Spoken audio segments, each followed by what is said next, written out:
Hey everyone. Tonight I wanted to make a video on the dangers of the occult. I was looking through my videos and this is the main topic that I haven't covered yet.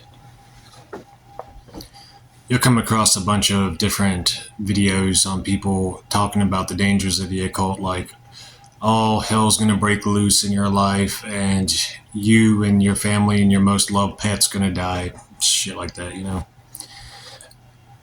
It's not that cut and dried. It's not like that 99% of the time. But here's my take on what the dangers of the occult are for those who practice. The first one would be ego trips. Usually when you get into the occult, you study for a while, when you practice some rituals, you get some success and some experience behind your belt. Then you'll start thinking more highly of yourself, like feel some power about yourself basically.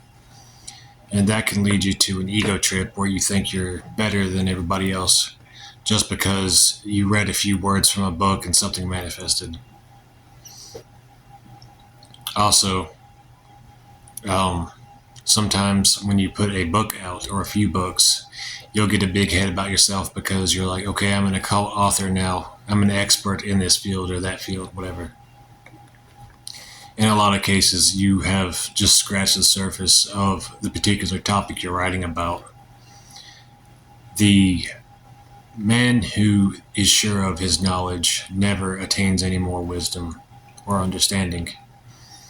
But the man who questions everything and questions his own knowledge always grows in wisdom and understanding.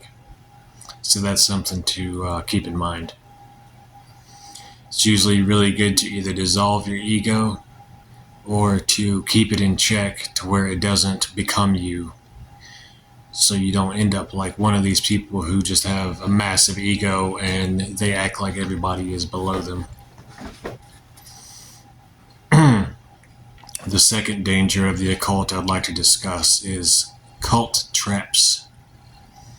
A lot of these groups who, especially the left-hand path ones, online or offline, they'll speak of enlightenment.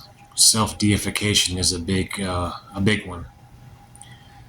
And they'll throw that word in their articles and in their books over and over again to keep drawing the people back to their writings, because they believe that if a person keeps seeing self-deification, they'll keep thinking that if they do all my rituals that they're going to attain self-deification. Usually it just ends up being a book sale scheme of the author to their followers, and they don't even realize it. The gods can be invoked without being part of any cult, any group, online or offline, regardless of how deep they say that their infernal or spiritual allegiance goes. You don't need books, you don't need groups to commune with the gods.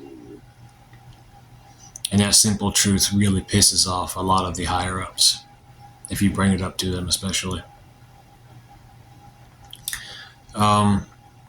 Number 3, social life risks.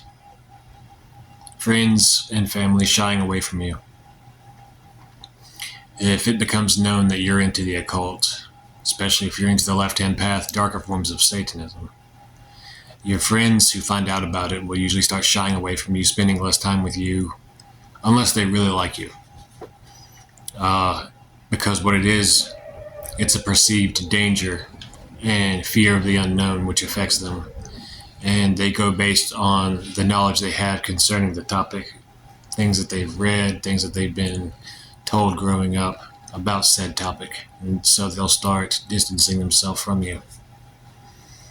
A lot of different people will say that the left-hand path is a lonely path, the occult is a lonely path, and a lot of times that is the case because not everyone will get what you're into, what you're trying to understand, what you're practicing, and that can alienate you from the majority of humanity.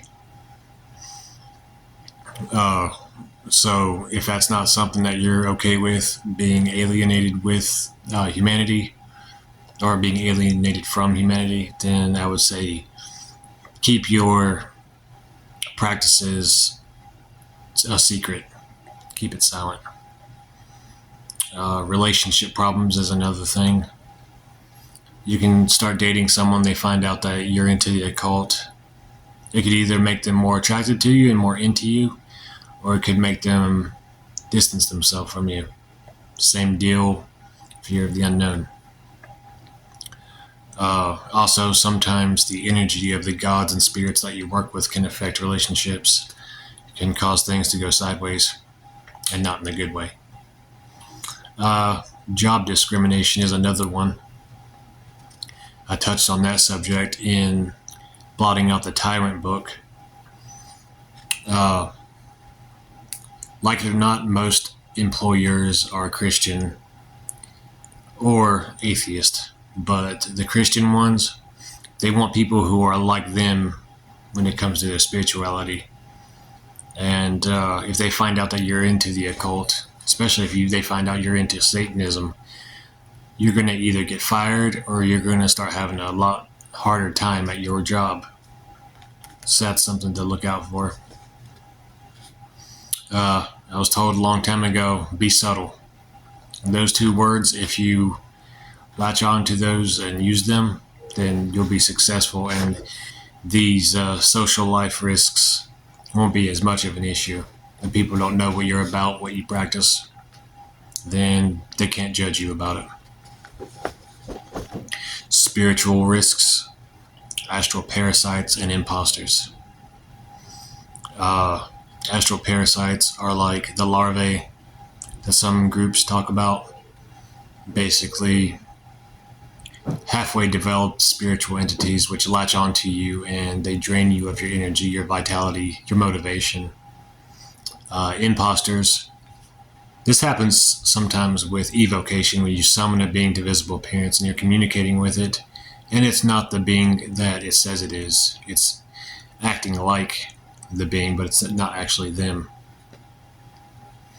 The way to deal with astral parasites is to do regular cleansings, and that's something that should become a regular thing of your practice anyways, is cleansings, regardless of what spiritual path you follow or practice, because it can attract astral sludge, so to speak, astral parasites. For the imposters, if you're doing an evocation, ask them to sign their name in the space around them or on the scrying mirror. And if they are who they say they are, they'll be able to legibly sign their name. Another spiritual risk is spirits that are baneful to you. There's been a lot of different articles and websites out there saying the spirits are benevolent to humans. They only want to teach them. And that's not always the case. Sometimes there's beings who seek your destruction. That's just their nature. And they want to make your life as difficult as possible. Best way to discern these is, if you're working with a being, see what it says, but also see how its energy affects your life. If it's just completely ruining your life, then you'll know its true nature. Actions always speak louder than words. Let's see. Mental risks. I would say delusions would be one of them. Like, you start accomplishing your goals through the occult, doing rituals, and you start succeeding a lot. And then you get to the point where you're just like, okay, if I think something, it's going to manifest. And if, things happen to be synchronous with that, or it's a coincidence, you'll still see that pattern and you'll be like, okay, I caused that. When in reality, you didn't cause anything that associated with that. So delusions are something to think about. Trapping yourself into a certain mindset. That can happen if you join a cult or a group that follows a certain paradigm. You'll keep thinking in the way of that group, and you'll basically end up becoming like I guess you would say a puppet, to be honest with you, because you won't be thinking outside the box anymore. You'll be thinking along the lines of what that group's about what the leader says and stuff. Also, if you put a lot of value to a certain ritual or practice that's actually not gaining you anything in life, but you keep doing it because it gives you that feeling that you're going to accomplish something, the best way to get out of that rut, because I've been in it before, is to realize that if you keep doing the same thing over and over again, expecting a different result, that's called insanity. So if you keep doing the same ritual over and over again, expecting a different result, then most likely nothing's going to happen, and you need to change things up. Find what works for you, basically. The physical risks, I would say addictions would be one of them. Certain spiritual practices and certain entities can cause anxiety and depression, can cause you to feel drained, no motivation, and you'll want something that will kind of alleviate that, so that can lead to addictions with different substances and stuff, just to cope with the anxiety or the depression or whatever. Another thing is feeling overcharged, or everything seems like a sense of derealization. Like you're in your body, but you don't feel like you're part of your body, or your surroundings don't seem real anymore. That is a symptom of needing to ground. And if you get to that point, it's really good to take a few days or a few weeks off of the occult practices and just ground yourself in your body and find your center again. Another one, especially for psychic vampires, is nerve burn. That's where you get overcharged and your nervous system just can't take all the extra energy. So you feel numb, you feel tingly all over your body, you feel just completely out of it, like your nerves are completely fried. And to fix that, you just don't feed for a while and let your nerves heal. Take a B complex; those are really good for the nervous system. Another physical risk is disease.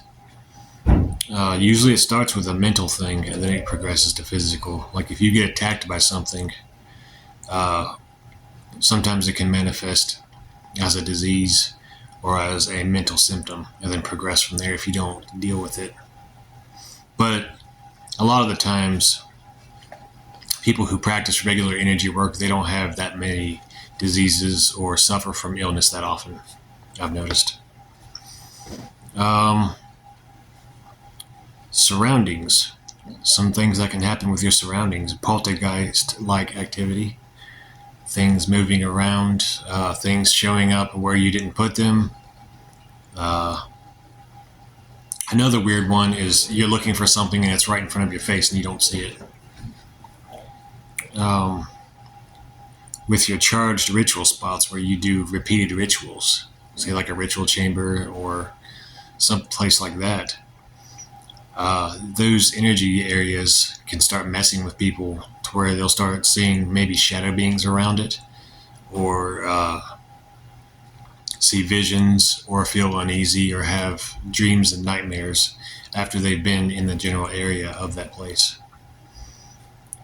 So if you have a ritual chamber, it's best to keep other people away from it, just to keep the energy pure and keep people from getting those side effects. Let's see. Sometimes, depending on what entities you're working with, it can affect your family and your friends. It can make them act different, either towards you or towards other people. A lot of times when you do work rituals, the energy can branch out and start affecting different things that weren't originally intended. So that's something to look out for as well. Let's see, is there anything else? I think that about covers the basics of the dangers of the occult. It's not as cut and dried as they say in some videos. Like if you do a certain session with a Ouija board, all hell's going to break loose in your life and you're going to be destroyed. That's not how it happens. Usually these things take time and repeated experiences that build up negativity. And when you don't cleanse it, it can manifest different bad things, I guess you would say.